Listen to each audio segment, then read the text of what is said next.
Oo, naka-experience ako ng Deadly. nakakatakot.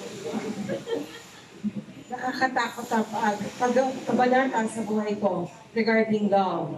Deadly love talaga. But it's all done now, and everything is done. Maraming panahon na nakalipas, so nakarecover na tayo dyan. But it happened to me.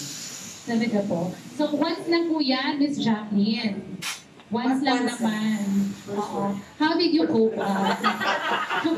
How did you cope up?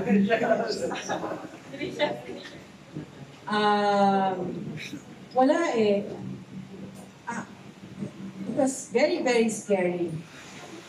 But kailangan tumakas.